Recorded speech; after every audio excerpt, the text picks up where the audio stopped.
तो जैसे कि फैमिली है, फैमिली के साथ-साथ लिखना कैसे मैनेज हो पाता है?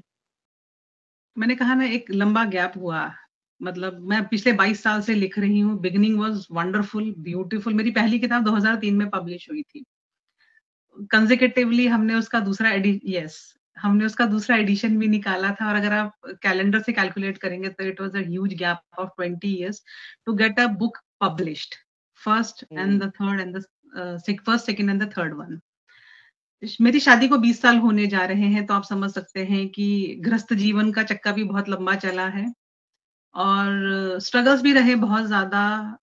तो जीवन की ऊहा-पोह के चक्कर में और बाकी सारी ज़िम्मेदारियों को निभाने के चक्कर में लेखन चलता रहा, लेकिन वो थोड़ा-सा धीमी गति से चलता रहा। वो उतनी स्पीड से नहीं चल पा रहा था जितना हम सोचा करते थे। तो हुआ बट थोड़ा ब्रेक लगे, थोड़ा-सा गैप्स हुए बट ठीक है, चल रहा है मतलब कंटिन्यू किया। लिखने की प्रेरणा कभी मतलब कहते हैं ना लिखने जो लिखता है ना उसके अंदर लिखने की चाह कभी खत्म नहीं होती। नहीं होती है। जी, बिल्कुल। ये तो बात अब ऐसा सच है है। कि देवांश बड़ा हो रहा है तो थोड़ा समय मिलने लगा है मुझे क्योंकि अब वो स्कूल जाता है, उसकी एक्टिविटीज़ रहती हैं तो मैं खुद को डेडिकेटेडली टाइम देती हूँ कि भई ये दिन के 4 घंटे मैंने खुद को देने हैं। अब मैं उसमें जो मर्ज़ी काम करूँ और उसमें से डेडिकेटेडली 1 घंटा मैं सिर्फ़ लेखन को देती हूँ, कंपल्सरी। मुझे लिखना है, मैंने लिखा हुआ पढ़ना है और अपने खुद के लिखे हुए को पढ़कर उसको रेक्टिफ़ाई करना है कि हाँ, ये भावनाएँ थोड़ी उथल-पुथल में जा रही हैं, इन्हें थोड़ा-सा सुधारने की ज़रूरत है।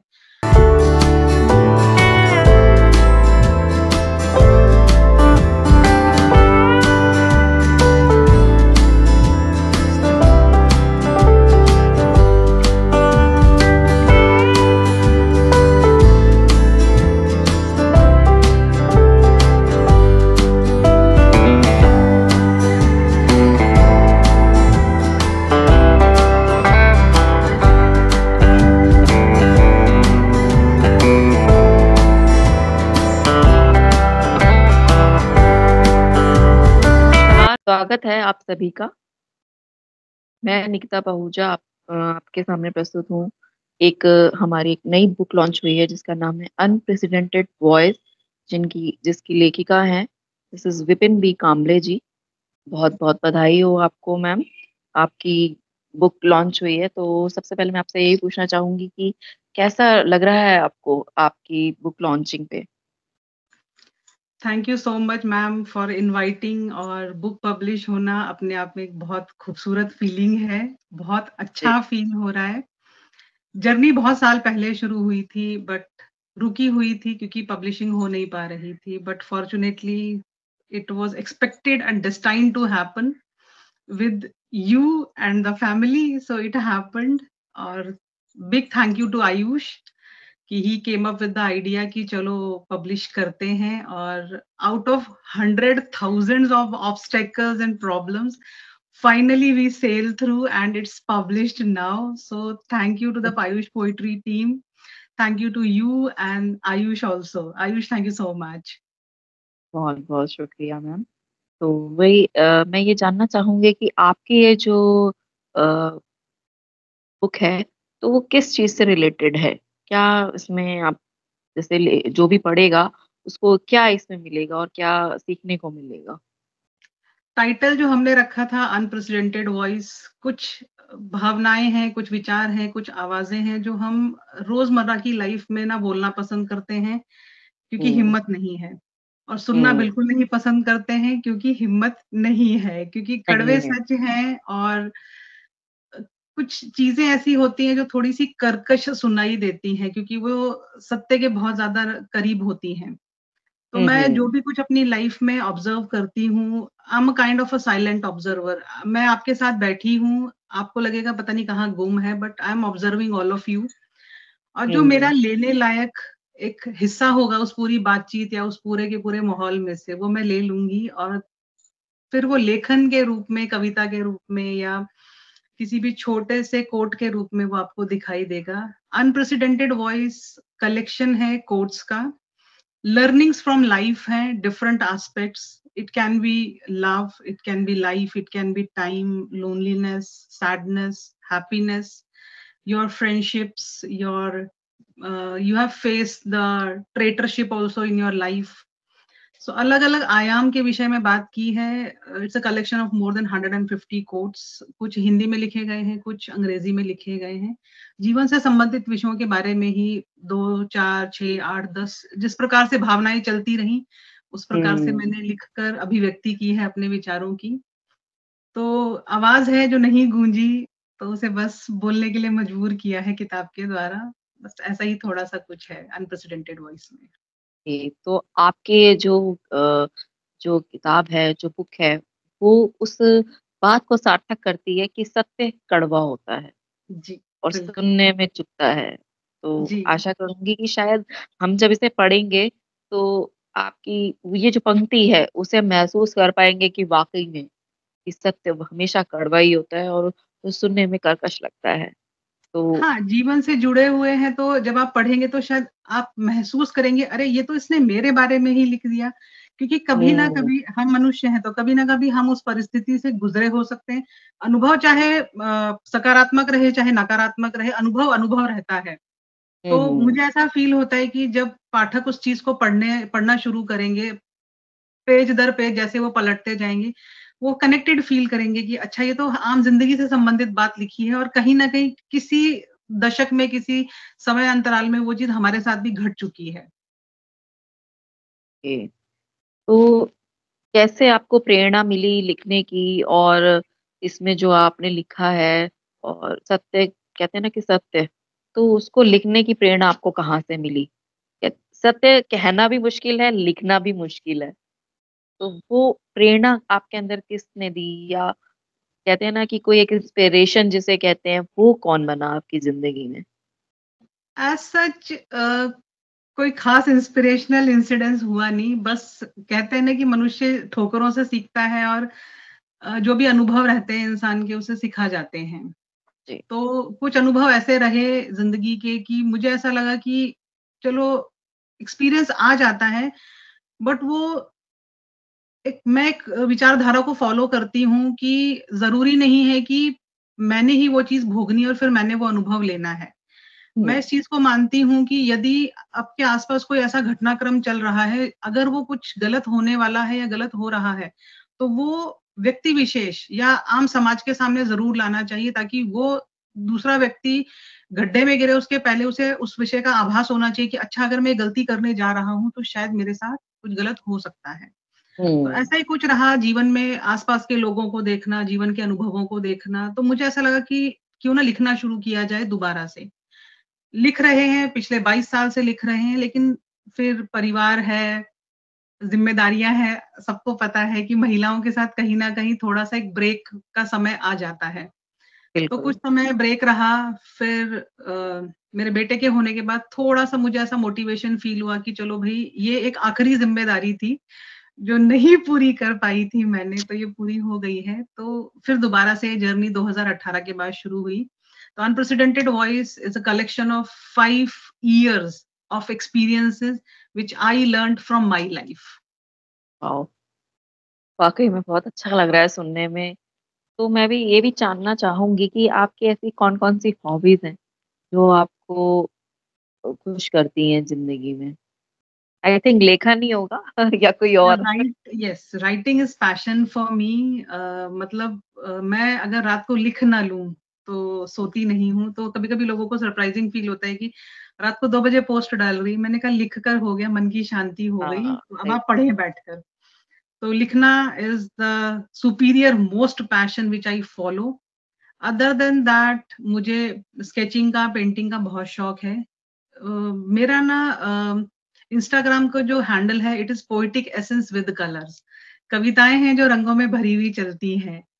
हुँ, तो मेरे साथ वही है कि मुझे रंग और कविताएँ बहुत ज़्यादा पसंद है। जीवन रंगों से भरा हुआ रहना चाहिए। तो I am a sketch artist also, calligraphy artist हूँ मैं। मुझे लिखा है तो उसे थोड़ा-सा मल्टी आकर्षित रूप टैलेंटेड लेडी हैं हमारे बीच में। और अदर देन दैट जो हर घर की औरत करती है, खाना पकाना, कढ़ाई करना जी, और बाकी की चीज़ें करना, वो सब शौकिया तौर पे करती हूँ मैं। बट डेफ़िनेटली लिखना और पढ़ाने का बहुत शौक है मुझे। मतलब अगर मुझे मौका मिला होता तो शायद मैं प्रोफेशनल करियर ऑप्ट करने की बजाय शायद मैं टीचिंग में चली जाती, अगर माहौल ऐसा फेवरेबल रहता तो मुझे पढ़ने और पढ़ाने का बहुत शौक है। तो अगर कभी आपको ज़िंदगी में मौका मिला कि कोई नॉवेल लिखने का, तो आप किस बारे में लिखना चाहेंगे? अपने जीवन के बारे में लिखना चाहूँगी जीवन मैं। के बारे में Yes. और I biography I love myself very much. That is my बिल्कुल, learning from life. होना भी Self चाहिए। love is important, very important. और जो कुछ मैंने सीखा है अपनी ज़िंदगी से, मैं बिल्कुल चाहूँगी, पॉज़िटिव नेगेटिव सबकी लाइफ़ में रहता है, बट मुझे ऐसा लगता है कि यदि आप एक मुकाम हासिल करते हो अपनी लाइफ़ में, तो आपकी ज़िंदगी से जो पॉज़िटिविटी है अगर कोई ले सके और उसको अपनी ज़िंदगी की तरक्की में 2 सीढ़ी चढ़ने में मदद मिल जाए, तो मैं ज़रूर चाहूँगी कि मैं अपनी बायोग्राफ़ी लिखूँ, अपनी लर्निंग्स लिखूँ और डेफ़िनेटली वो लोग पढ़ें उस चीज़ को और जितना वो पॉज़िटिवली ले सकते हैं, सीख सकते हैं, वो ज़रूर लें। हाँ, तो जैसे कि फैमिली है, फैमिली के साथ-साथ लिखना कैसे मैनेज हो पाता है? मैंने कहा ना एक लंबा गैप हुआ, मतलब मैं पिछले 22 साल से लिख रही हूँ। Beginning was wonderful, beautiful. मेरी पहली किताब 2003 में पब्लिश हुई थी। कंसेक्यूटिवली हमने उसका दूसरा एडिशन भी निकाला था और अगर आप कैलेंडर से कैलकुलेट करेंगे तो it was a huge gap of 20 years to get a book published, first and हुँ, the third and the first, second and the third one.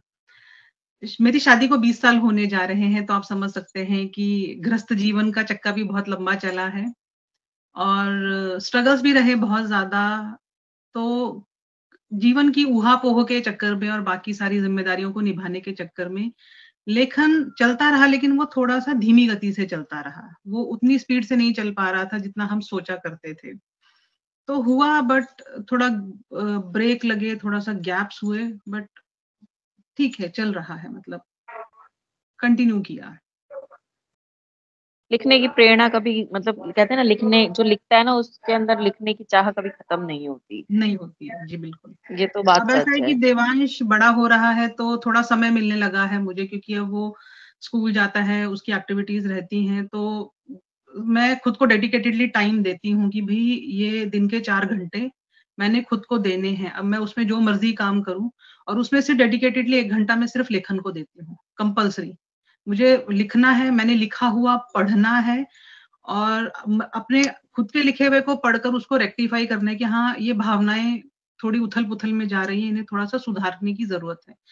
तो हुँ, मैं वो चीज़ के लिए खुद को समय डेफ़िनेटली रोज़ देती हूँ और ये एक जिसे कहते हैं कि ना रुकने वाला एक क्रम है जो रोज़ होता है मेरी लाइफ़ में। और फ़ॉर्च्यूनेटली सबको समझ में आता है कि अच्छा हाँ, वो लिख रही है या मम्मा कुछ ज़रूरी काम कर रही हैं, तो हमें सपोर्ट करना है।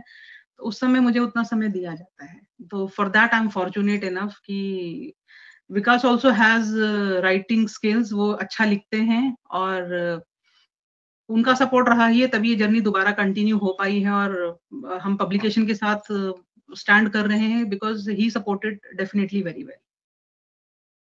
ये पॉसि ये पॉसिबल भी तभी होता है जब आपका साथ हो कोई। जी, बिल्कुल। तो लिखने मतलब इस क्षेत्र में आगे बढ़ने का मज़ा भी तब है जब अब आपके लिखे हुए को कोई पढ़ना चाहे या सपोर्ट करे, तो मज़ा भी तभी आता है, जी, ऐसे बिल्कुल। मज़ा नहीं आता। और मैं चाहूँगी कि आप जो हमारे नए राइटर्स हैं, उनको क्या सलाह देना चाहेंगे, जो लिखने के लिए आगे बढ़ रहे हैं? 2 विषय हैं जो मैं हमेशा देखती हूँ। पहली चीज़ है कि जल्दबाज़ी बहुत है आजकल के बच्चों में। हुँ, बहुत ज़्यादा जल्दबाज़ी है। एक उदाहरण के तौर पे लेंगे कि कोई एक विषय दिया गया, हमारे पास 48 घंटे का समय है या 72 घंटे का समय है। हमें शांति से उस विषय के मर्म को समझना चाहिए कि क्या हुँ, पूछा जा रहा है और एज़ अ राइटर हमसे क्या अपेक्षित है। आज का हुँ, राइटर बस कहते हैं घसीटना चाहता है, लिख लेता है और कई बार ऐसा होता है इतनी जल्दीबाज़ी में लिखा जाता है कि लय, ताल, अर्थ कहीं कुछ मैच नहीं हो राइट। रहा है, बस उन्होंने लिख दिया, शायद मन की भड़ास कह सकते हैं, निकाल दी जाती है। किंतु जो पढ़ने वाला है, उसे समझ में आता है कि ये तथ्य से भटक गए और जो अर्थ था, वो व्यर्थ हो गया। तो हुँ, मेरा पहली सलाह मेरी यही है कि विषय को समझें, चाहे थोड़ा समय ज़्यादा ले लें, किंतु सोच समझकर अपने ही लिखे हुए विषय को 1 या 2 बार पढ़ें, समझें, आप क्या कहना चाह रहे हैं और पाठक क्या सुनना या पढ़ना चाह रहा है। ये तो एक बिल्कुल। पहली चीज़ है। और दूसरी चीज़ है ईमानदारी। मैं मेरे सारे जितने भी भाई बंधु नए लेखक हैं उनसे कहना चाहूंगी, अपने लेखन के प्रति ईमानदार रहो। गूगल पे दुनिया भर की चीजें घूम रही हैं, दुनिया भर की चीजें मिल रही हैं आपको। आप पढ़ें, आप समझें, आप ज्ञान अर्जित करें। आप उस चीज को कट, कॉपी और पेस्ट करके अपने नाम से छापने की कोशिश ना करें। आपका सीखना शून्य हो जाता है वहां पर और आप एक सीढ़ी पीछे चले जाते हैं अपनी लेखन की यात्रा में। तो मेरे यही जी। 2 सलाह है उन लोगों को कि लिखें, ज़रूर लिखें, सामंजस्य के साथ लिखें और ईमानदार रहें अपने लेखन के प्रति। आप कितना भी दलीलें दे देंगे, आपकी अंतरात्मा को पता है कि आपने गलती की है। गलती की है, वाक़ई में। जी। लिखने के बाद मेरा ये कहना है कि कुछ भी आप लिख रहे हैं, तो पहले तो आप खुद उसको सैटिस्फाई हो जाइए कि जी, क्या बिल्कुल। हमने टॉपिक के साथ जजमेंट करी है हमारी रचना में कि नहीं।